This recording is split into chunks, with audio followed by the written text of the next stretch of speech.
Honestly, we didn't need another retelling of Battle of Gods, but this is the only version, aside from the movie, that I actually enjoy. For a start, it's only half a volume of manga, so it only took 15 minutes to read, whereas the anime is 18 episodes, each half an hour long, being stretched out so thin. It makes no sense at all. Now, the manga did keep some of the changes, like Bulma's party is still on the cruise, and Goku is still farming at the beginning. Fights are done very quickly, so Goku's original fight with Beerus going all the way to Super Saiyan 3 and losing quickly. And then, of course, you had the God Ritual, which went exactly the same.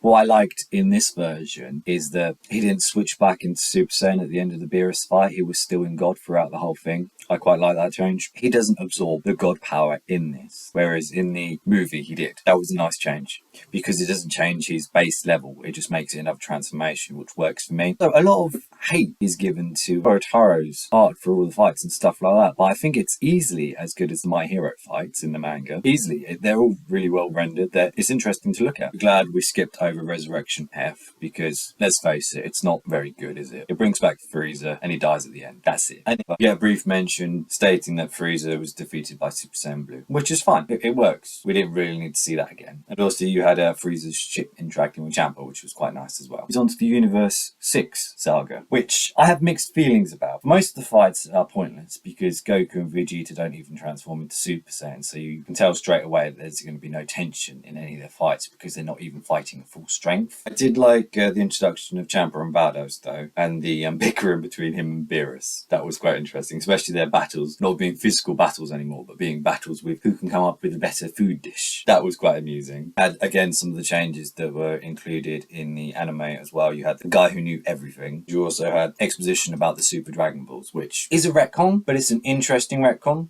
because the Namekians took part of these Dragon Balls to create their own Dragon Balls, and it doesn't bother me. Yes, you got a bigger dragon, and it's essentially a bigger version of what we already had, but it's interesting enough, and it doesn't hurt the story too much. I did also quite like the paper test at the beginning of the tournament because it's hard for a few characters, and it's amusing because they're not exactly known to be the smartest, and Vegeta just suggests it off on a whim and passes with flying colours, and the other people are like, oh, well, why did you do that? You know, this was so hard. I just about passed. Favourite fight of the whole Knockers. It was just, if you've seen it, you know what I mean. It's just amazing. But aside from that, I did really enjoy Vegeta's fight. That was quite good because he kind of has like this evil turn that kind of goes back to the Saiyan Saga, where he's kind of like this a bit more devious. And I do love that he's just playing with Cabba. And of course, it's all for Cabba's benefit, but at the time, he doesn't know that. He just thinks he's a villain. It's a very clever turn. I'm surprised. I actually enjoyed the hit fight more than I expected to. Vegeta gets done quite easily, and then Goku steps up to the ring, and it's not really a normal fight because there's quite a lot of discussion beforehand. They're both revealing each other's strategies to each other and what they're planning to do, and it was just a very interesting take. The fight itself was pretty good as well. We get to see Super Saiyan God again, which is always nice. It's one of my favourite forms. I was a bit worried when they were going from Super Saiyan to Super Saiyan Blue because I was thinking there might not be a difference because Super Saiyan is just white in the manga, and I thought Super Saiyan Blue would be the same, but no, it's actually shaded with white highlights, so you can't actually tell a difference between the forms. So good job, Toyotaro. A lot of warming up in this as well, like Goku throughout a large chunk this was just warming up, and this is only a volume of manga. It's half of the first volume and then half of the second volume, and it's just very slow paced and very exposition heavy to begin with, and it's not till you actually get onto the Cabba and the hit things that things actually start to become interesting.